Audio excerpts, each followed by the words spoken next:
বিরোধী দলের আপত্তির মুখেই সংসদে 2 বিল পাস। জুলাই সনদকে অন্তহীন প্রতারণার দলিলে পরিণত করেছে বিএনপি। 7 বিভাগে সমাবেশ করবে জামায়াত সহ 11 দল। সাম্প্রদায়িক সম্প্রীতির বাংলাদেশ গড়ার অঙ্গীকার প্রধানমন্ত্রীর। বাসের দুর্ঘটনা কমাতে নতুন নির্দেশনা দিল বিআরটিএ। হরমুজ প্রণালী সচল করতে আন্তর্জাতিক জোট গঠনের ডাক যুক্তরাষ্ট্রের। পিএসএল ফাইনাল খেলতে পাকিস্তান উড়াল দিলেন নাহিদ রানা। শুভ সন্ধ্যা, স্বাগত জানাচ্ছি বাংলাদেশ প্রতিদিন সংবাদে। এতক্ষণ শুনছিলেন সংবাদ শিরোনাম, এবারে বিস্তারিত জানাবো আমি তানজির রহমান। এক্সট্রিম মশার কয়েল প্ল্যান্ট ফাইবার দিয়ে তৈরি, তাই সহজে ভাঙে না, সুগন্ধিযুক্ত ও নিরবিচ্ছিন্নভাবে জ্বলে। ডেঙ্গু, চিকুনগুনিয়া বাহি সহ যে কোনো মশার বিরুদ্ধে দেয় এক্সট্রিম সুরক্ষা। জাতীয় সংসদে আজ বিরোধী দলের প্রবল বিরোধিতা সত্ত্বেও Bangladesh securities and exchange commission and বীমা উন্নয়ন ও নিয়ন্ত্রণ কর্তৃপক্ষ সংশোধন বিল 2026 পাশ করা হয়েছে। অর্থমন্ত্রী আমির খসরু মাহমুদ চৌধুরী বিল দুটি উত্থাপন করলে বিরোধী সদস্যরা জনমত যাচাইয়ের প্রস্তাব দিলেও তা কণ্ঠভোটে নাকচ করে দেওয়া হয়।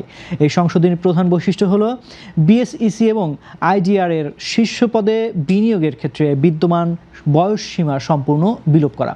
সরকারের পক্ষ থেকে জানানো হয়েছে, অভিজ্ঞ ও দক্ষ ব্যক্তিদের মেধাকে কাজে লাগিয়ে দেশের আর্থিক ও পুঁজিবাজারে গতিশীল করতেই এই সময়োপযোগী পরিবর্তন আনা হয়েছে। যদিও বিরোধীরা এর তীব্র প্রতিবাদ জানিয়েছেন, তবে গড় আয় বৃদ্ধি ও অভিজ্ঞদের প্রয়োজনীয়তাকে গুরুত্ব দিয়ে বিল দুটি চূড়ান্ত অনুমোদন পায়। এখন থেকে এই 2 গুরুত্বপূর্ণ সংস্থায় নিয়োগের ক্ষেত্রে বয়সের কোনো বাধা থাকলো না।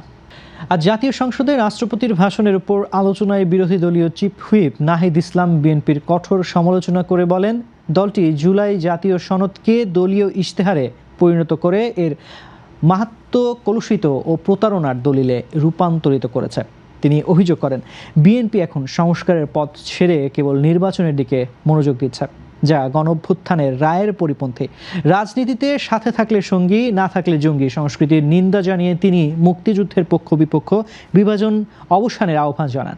এছাড়া তিনি বিস্ফোরক তথ্য দিয়ে বলেন, বর্তমান সংসদ সদস্যদের 11,000 কোটি টাকার বেশি ঋণ রয়েছে, যার অধিকাংশই সরকারি দলের। বিশেষ করে জৈনক ব্যবসায়ীকে বাংলাদেশ ব্যাংকের গভর্নর নিয়োগ দেওয়া হয়েছে মূলত এই বিপুল পরিমাণ ঋণ পুনঃতফসিলের সুবিধা করে দেওয়ার জন্য। নাহিদ ইসলামের মতে, জুলাই অভ্যুত্থান ছিল মুক্তিযুদ্ধেরই নবায়ন, তাই ইতিহাসের বিতর্ক পেছনে ফেলে জাতীয় ঐক্যের মাধ্যমে দেশ পরিচালনা করা উচিত।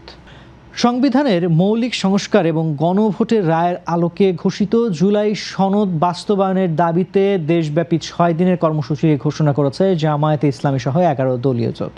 বৃহস্পতিবার মগবাজারে জোটের লিয়াজো কমিটির বৈঠক শেষে লিয়াজো কমিটির সদস্য হামিদুর রহমান আজাদ এই ধারাবাহিক সমাবেশের বিস্তারিত তুলে ধরেন। আগামী 16 মে রাজশাহী বিভাগীয় সমাবেশের মধ্য দিয়ে এই আন্দোলনের আনুষ্ঠানিক সূচনা হবে। পরবর্তীতে 13 জুন চট্টগ্রাম, 27 জুন ময়মনসিংহ, 11 জুলাই রংপুর, 18 জুলাই বরিশাল এবং 25 জুলাই সিলেটে এই ধারাবাহিক সমাবেশ অনুষ্ঠিত হবে।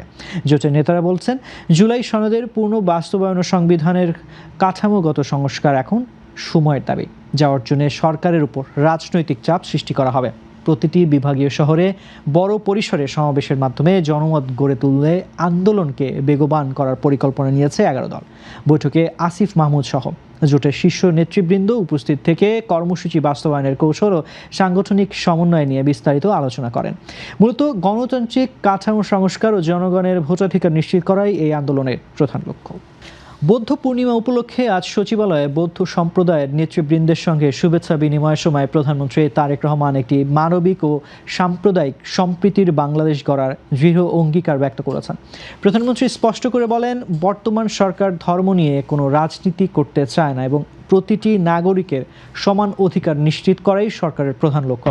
তিনি উপস্থিত বৌদ্ধ প্রতিনিধিদের উদ্দেশ্যে বলেন, আপনারা কেউ নিজেদের সংখ্যালঘু ভাববেন না, আমাদের পরিচয় আমরা সবাই বাংলাদেশি।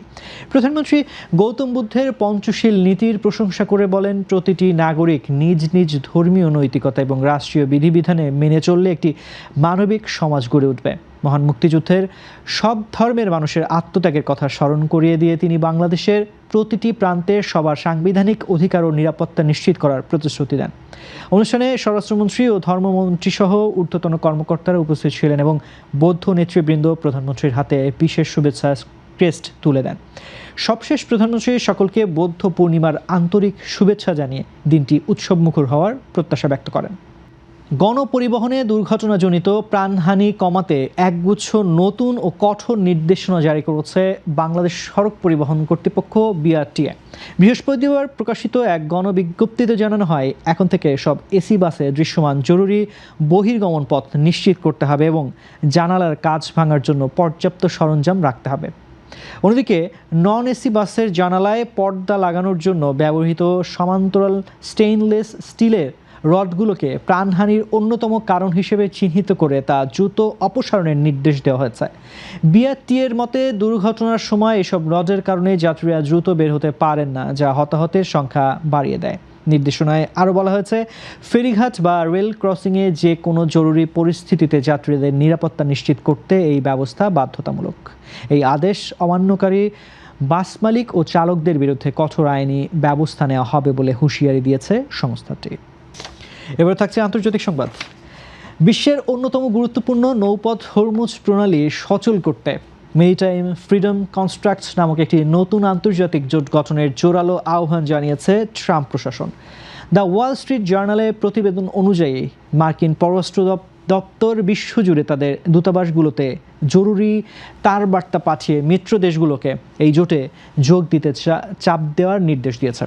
এই জোটের মূল লক্ষ্য হবে গোয়েন্দা তথ্য বিনিময় ও কূটনৈতিক তৎপরতার মাধ্যমে সংকীর্ণ এই জলপথে জাহাজের নিরাপত্তা নিশ্চিত করা।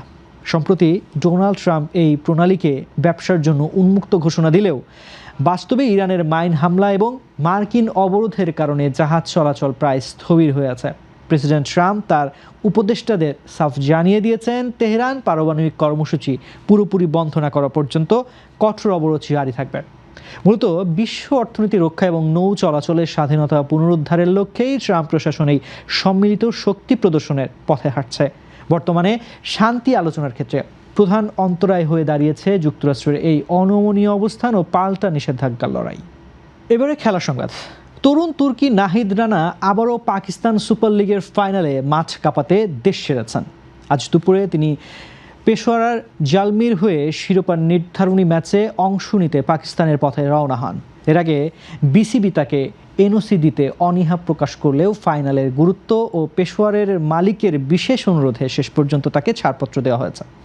বিসিবি সভাপতি তামিম ইকবালকে ধন্যবাদ জানিয়ে বার্তা দিয়েছে পেশোয়ার জালমি কর্তৃপক্ষ।